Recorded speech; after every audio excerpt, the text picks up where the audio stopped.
You are watching Access LaPorte County, Channel 97. Coming up next is the April 24th, 2024 meeting of the LaPorte County Redevelopment Commission. You can find more information for this meeting by visiting www.accesslaportecounty.org. Good evening. I'm going to call the LaPorte County Redevelopment Commission meeting for Wednesday, April 24th, 2024 at 4 p.m.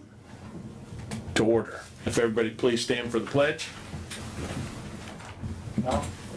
Pledge allegiance to the flag of the United States of America and to the republic for which it stands, one nation, under God, indivisible, with liberty and justice for all. Oh, that's scary. We need another chair. Lord, need another chair. Okay.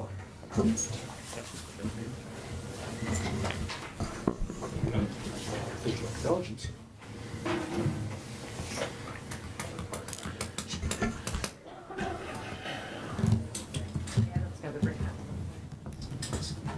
Taking a second while we move some things around, so. We have a second tier starting now, huh? Yeah. See what happens when you get here on time? Right. Roll call, Mary Jane? Adam Karoka. Michael Rosenbaum. Present. Scott Cooley. Here. Tom Pfaff. Present. Randy Novak. Here. Mark Parkman. Here. Rich Mrzinski. Here. Jennifer Farley. Present. Mr. President, you have a quorum. Thank you. Approval of the agenda for tonight? To approve. Motion and a second. All those in favor say aye. Aye. Those opposed? Thank you. Public comment. Public comment is now open. Anybody from the public? Anybody on Zoom? Anybody from the public? Public comment is not closed. Approval of the minutes from our last meeting. Motion to approve. Second. The motion and a second. Is there any questions? Hearing none, all in favor say aye. Aye. Those opposed? Thank you. Communications, Mary Jane. Communications for the month of March and April. Auditor's request for the treasurer's report to prepare the March 24 automated POs, to pick up mail and sort mail and deliver February signed POs. The Herald Dispatch for publication of March claims and April claims. Distribution of the agenda to the media. NIPSCO invoice from building maintenance processed to the right folks. Alex had sent some utility information on easements. Senator Dalton transmitted the updated financial report because there were some parcels missing, and the minutes and the resolution on the capture and the capture letter were all filed on the website with Bailey's help. And DNM, we received notices from them. I believe we received 3 waivers of lien so far, but there's a couple waivers still hanging out. 3 final waivers of lien. And there's still a couple, I believe, hanging out. Matt, I think Mitch can address one of them. And then US Bank, we received a contact from them, Scott Fessler. We do have proceeds from the bond sale that are the retainage, a small portion that is still with them, and we have now a new contact because Mr. Fessler had new duties and responsibilities, so we had to assign another person to our account to manage it. Great. And Thank then you. the assessor's office, we got our appeals notice for the first quarter. Thank you. That's it. Treasurer's report. Treasurer's report is as follows. US 421 TIF allocation area 1, $272,234. US 421 allocation area 2, 0.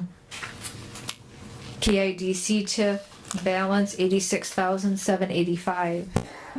39 North allocation area 96,678. End of treasurer's report. Thank you. What's your pleasure? Motion, Second. and a second. Any questions? Hearing none, all in favor say aye. Aye. Moving on to old business. 421 I-94 TIF update, Matt. Or do we need to do claims? Whoa, never mind. Stay right there. Moving over to the claims docket.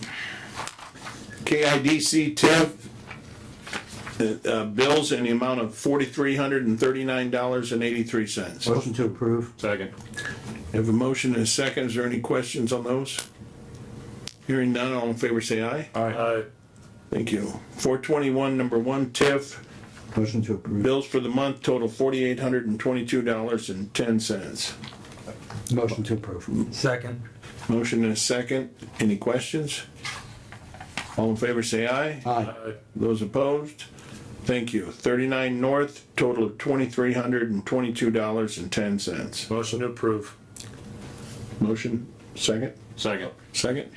All in favor say aye. Aye. Thank you. Total claims tonight are $11,484.03. Now, old business. 421 I-94 TIF update, Matt Reardon. Thank you, Mr. President and council or commission members. There's a new project that started at 421. It's a hotel, which is nice. We had some connections with our good friends at the building trades. We're trying to get them together. I urged them to spend some time with our building commissioner's office. Just for the board's knowledge, that when a company or if a company comes to town, I think we've talked about this in the past, but if they don't ask for any assistance or tax exemptions, we wouldn't know. We in economic development would not know. But they do need to get a building permit. So I advise them that probably maybe once a month they want to swing through and have a chat with Mike and see who has filed for some building permits and projects. We want to make sure that the building trades and people that work here in LaPorte County have an opportunity to bid on project work. So we'll continue to work with them. So it's good that there are new hotels going up. That's great. I'm going to cover on item 5 the other update at 421 and 94. Okay. Mr. Reardon, just curiosity, it almost sounds as if that they had started and didn't know to go pull a building permit or go see the building department? No. When a company moves to town, they're not calling me. Yeah. Usually, they're calling maybe they'll call Mitch in planning, and Mitch will tell them, "Hey, you need to go to the building department because Mitch will check the zoning.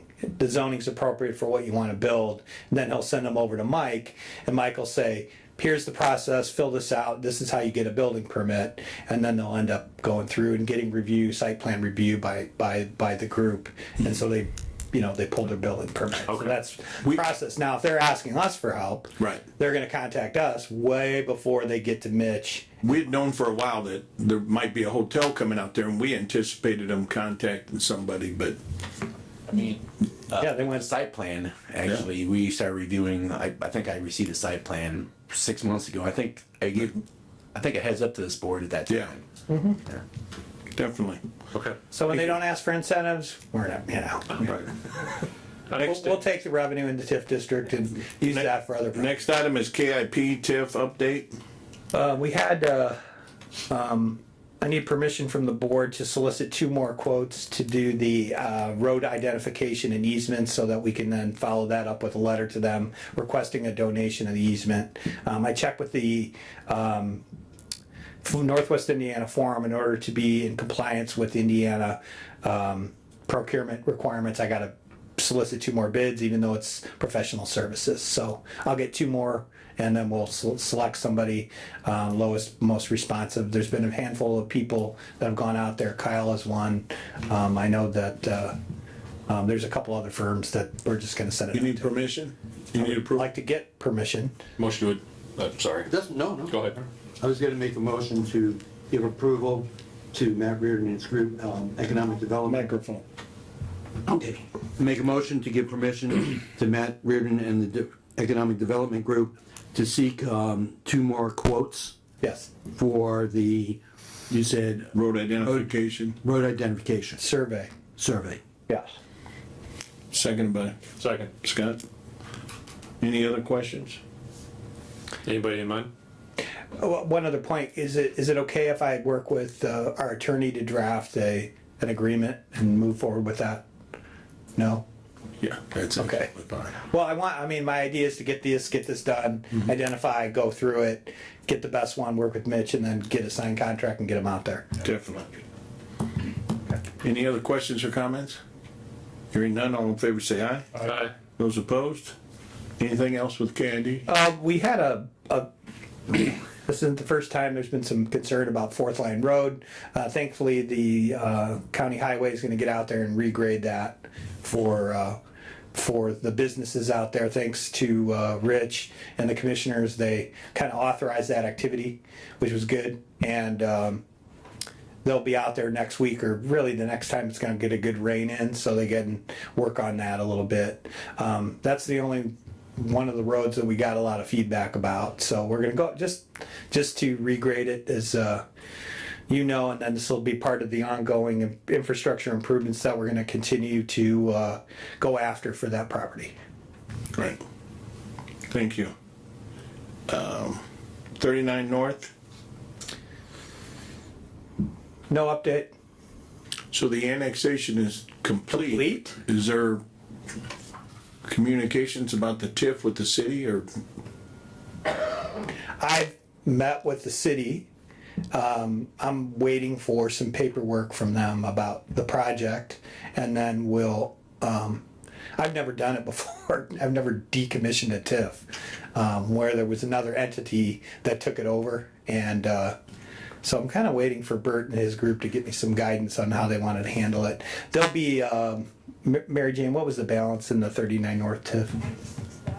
So there'll be 96,000 left over, and I think it was Commissioner Novak that mentioned maybe we bump this area going further. Councilman. Plan Commission, or Redevelopment Commissioner. Okay. Redevelopment Commissioner. Maybe we bump that a little bit further north, so we'll have some funds to do that. It's interserving the district. I'll make sure that we're doing that in accordance with Indiana law with the attorney, as we go forward with that. 3594. We're going to reach back out to Mr. Patrick and kick that project back off. I need to see where we ended up on some of the design elements for engineering that were being done related to the project. As I mentioned at the last meeting, was pretty positive with the mayor, and she just mentioned that they have an ordinance in place. We follow that. There's not going to be any challenge that she could see from the city council perspective. So that's a good thing. And he still plans to move forward? We have to have a discussion about that. If he doesn't, then I'll come back to the board at the next meeting, and then we can decide what you want to do with the district. Do we want to take a different direction, or focus resources elsewhere? Because there was a significant amount of money pledged by the council to do some of that project work. And just to clarify, we're trying to get a final reading if that money, that 1.5 million, needs to be appropriated by the end of the year, but are we under the guidelines to spend that by the end of next year? So if not, You're talking with me? I think I am. I have not looked into that yet. I know. I'm saying that's something we gotta look at, so. If he's not gonna do it, then obviously we could use it somewhere else, so. Certainly. Next item's Great Lakes Capital Bond update. Thank you, Mr. Chairman. I was at the Plan Commission meeting last night with the unanimous approval of the order of the Plan Commission. The next stop on the development project train for that project will be at the County Commissioner's upcoming meeting. They got a copy of the resolution, and we should be moving forward. Once we're done and cleared with that, we'll sit back down with Great Lakes Capital and update their timeline and when they're going to look to go forward to do issue bonds on the project. Great. Pretty exciting. That's kind of a nice project. $29 million over there. Be a good one. Thank you. That's all I have, sir. Thank you. Any new business? Any other business? Yeah. I can share a brief update with D&M concerning the 300 North project. Give you an update on that real quick. So a couple of things, and I know I sent an email out. I'm not sure if I sent out to everybody, but there's still we're waiting, and that was kind of discussed by Mary Jane, lien waivers One in particular is 35,000 still owed to from Continental Continental Electric from D&M.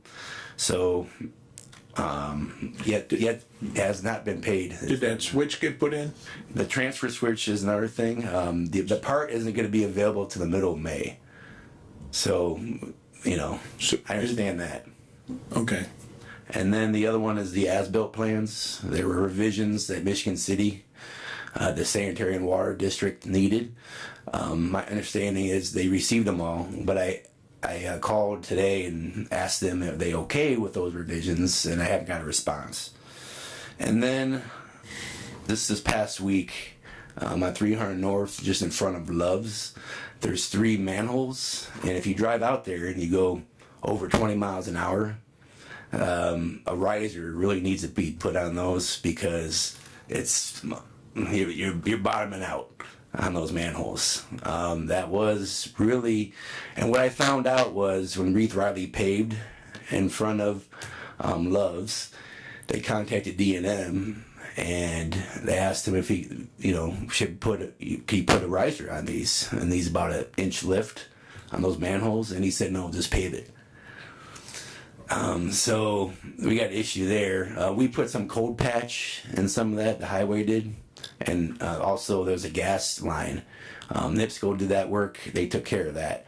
But there's still 2, maybe 3 manhole covers that really need to be lifted. Did you reach out to D&M? Yeah. You did? I haven't heard nothing. So we'll figure it out one way or another. If we have to asphalt, it has been done in the past. Put asphalt right over the manhole cover. If you look Not ideal, but If you look at I Street, where the city just went and redid I Street, they had the same problem. And Reeve Riley left the pavement high and needed risers underneath. They ended up cutting all that away, putting the riser in, pouring concrete. That's Is that ideal. the same thing that they could do on this type of road versus a city street? yeah, they could cut it and put a riser in there. It's just a lot more work. It's a lot easier if you put the riser in first. Yeah. So just let you know, a couple complaints I received. One with the gas line though, we fixed that. That was the worst out of the. Why would Reeve and Riley not put a riser? Isn't that when they pave a street that they have to? It would Typically bring in it- respects they were supposed to put that to the correct elevation. So Well, I don't think that, they should have been contacting D&M. D&M about that. Or, that's what I'm here for. When the people are not living up to the contracts, this shouldn't be the first time that we're hearing it post hoc. We need to handle that right then and there. So, do we need to go back to Reeve Riley? Send me their contract. that was Well, Reeve and Riley's contract was with Love's. Okay? It wasn't with us, so, but they should have brought that up they shouldn't have called D&M and asked them about a riser. yeah, they wanted to lift it so the correct elevation was there. So They should smooth have. transition. Right, or they should have tapered the pavement to. They could have tapered. Yeah. So, but at this point in time, why is it our responsibility? It's not. Shouldn't be. Well, it'd be more highway. Well, it's US 421, right? No, Is it on no, 300? no, it's on 300. 300, okay. It's a county road. Well, I understand that it's a county road, but aside from that, it's somebody else's responsibility, and we need to get the responsible folks, Right. and we need to talk to them. To me, it sounds like it's Reeve and Riley. I wouldn't know because this was never brought to my attention. This is the first we're hearing about it. And it wasn't really, I haven't heard any complaints until recently, and I went out there and looked at it, and I would recommend like at least an inch riser on it. Right. Mr. DiMartino, do you need a motion in order to go to Love's and Reeve and Riley and get this resolved? No, I just need Mr. Bishop to communicate with me. Mitch, guy. Yeah, I You know my address, email, phone number. I got it. Okay. All right. And the same thing with the D&M. If D&M doesn't have the cash flow to pay Continental, they can give us an assignment of those funds and we can pay off that note. We have the money in retainage. But this has just been going on way too long. I don't know why these things are just so difficult. So we'll have a I know conversation. that I need a Snickers bar, but it's been a long day. big Snickers bar. It's not that difficult. No, I agree. So we'll have a conversation after the meeting. Get a plan of action. One other item, Mr. Chairman, at the request of Councilman Keo, we made a donation to the US3 Coalition. Just like to inform the board, Mike will be handling those duties. He participated with that group down there, and he's going to put an end to all the J turns and the S turns and whatever turns they're trying to put on 30. Make sure it just stays like that into perpetuity till it looks like Kingsbury Industrial Park, evidently. So he's going to be the commissioner's appointment? Well, the Redevelopment Commission, or I don't know whose appointment it is. We just donated. I think it's a commissioner's appointment, wasn't it? I think so.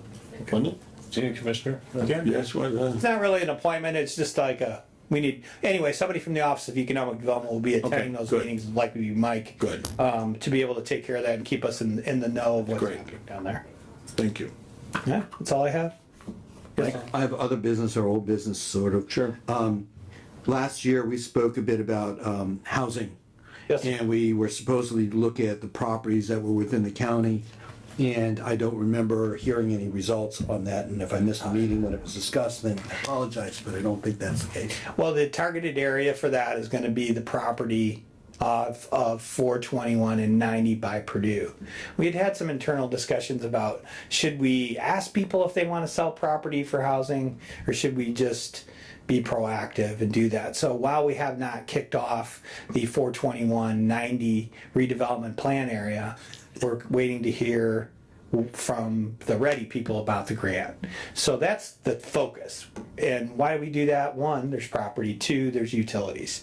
And the property's not zoned ag, so I don't have any hesitation about developing property that isn't zoned for a use. So that's why we focused on that particular area.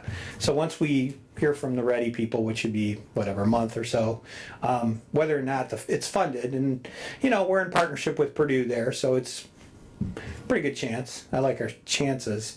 We'll be able to dig into that a little bit more. Councilman, about what to do, type of housing, to get a direct strategy to allow me to go out to talk to the national and regional builder folks that see what the appetite is, proximity, location, those things. I know from my work with some of the national builders that on the surface this meets a lot of their criteria. One, it's on a transportation corridor. Two, there's utilities there. So those are two big concerns. And three, there's a bunch of land with nothing on it and no environmental concerns at that point. So it's an opportunity. So that's where we ended up focusing. So we'll know more next month about Yes. creating a TIF in that area? Well, yeah, we should know more about the grant and, Right. should be able to kick that off. Okay. Oh, and the housing stuff will continue to be discussed, Councilman, as Mitch continues with the update of the comp plan. So we should get a little more information from that. They're gonna be digging in a little bit. Felt like it fell off the table for a little while. So even if nothing is, Well, we got a targeted area right now, but it's good to know. and then we're gonna do other, because that's not obviously the only part in the county that this can happen, right? Well, and one of the reasons why I'm asking is because of our visit to New Carlisle and St. Joe County. And so, there may need to be another look at what's on the eastern part of our county that might be available. You kind of stole our thunder. So Mike and I are gonna go meet with Mr. Shalio. So I think it makes some sense. If we have a US30 coalition, we should have a group that is dealing with the opportunity that's out there at New Carlisle. I think it makes a lot of sense. Somebody not too many miles from here is spending $8 billion. We certainly can benefit from it. There's a lot of things happening there. There's also a lot of merits to creating a TIF district next to a TIF district. It doesn't matter whether they're in two different jurisdictions or not. So we're gonna kind of dig into those issues a little bit, get a little more understanding of their timeline, the development timeline, what they're doing, what they've done, identified for housing. And then we gotta loop in the schools. As you remember from our meeting, Mike? Yeah, I actually had a conversation with the New Prairie superintendent today about it and about possible development that might happen and their need for an additional school, and especially an additional elementary school to start. Yep. So, that's one of the things that made me bring this up. But the other part of it that you and I know, and some of us know, that utilities is critical to what we can do in that area, and so there has to be a bigger plan, and that's what the master plan or a comprehensive plan is what's needed, because there isn't enough utilities out in that area at the current moment. Right. So you start thinking about it that way and less parochial. So why wouldn't we ask St. Joe County to run some utilities into LaPorte County? Why wouldn't we? Well, we're gonna have them out at Saugony Lake and Hudson Lake, No. So right there. Why wouldn't we do that? And they're, right there, and that's where we're gonna get with that discussion, get into how many EDUs they plan? Are we spinning our wheels? I mean, I can't imagine the expense that they took. They did not maximize the sizing of the pipe so they could serve as many opportunities as possible. As an engineer, not being an engineer, I wouldn't have a clue. We just know that it's massive that they're putting in. Yeah. But, I couldn't tell you if it's big enough to go beyond what's initial plan. I would assume that they would. But I would think so. We can't assume anything. If you could erase a line on the map, the county map, think about what you'd be doing. You wouldn't just stop, right? You'd be the circle. So we're part of that circle. So we're gonna kind of similar to what we do at Michigan City. Right. When we did 421, we kind of loop in with them and what we might be doing at 3594. Yeah, so why wouldn't we do that with a different county or a different town or a different township? We're gonna work on that stuff. Okay. Great, Thank you. thank you. And just give you an update on that schedule of the comp plan. I know I mentioned to you in the past, but I'm not sure I gave you the schedule. So originally the money was supposed to be allocated fiscal year 24, and that's the federal fiscal. But that now has to change because of funding issues. So now it's fiscal 25. So that's July 1st of this year. So I won't have the grant money until probably the end of July to start that project. So we probably won't actually be starting the project until August, September of this year, just so you know. Yeah. Can you start it knowing the money's coming? Well, no, because in federal funds, if we spend any money beforehand, we can't get reimbursed. Just don't spend any money when you start. All right, you're in the gray area now. Keep us up to date on that, Matt. Thank you. Anything else? Make a motion to adjourn if we're done. Is there a second? Second. All those in favor say aye. Aye. Aye.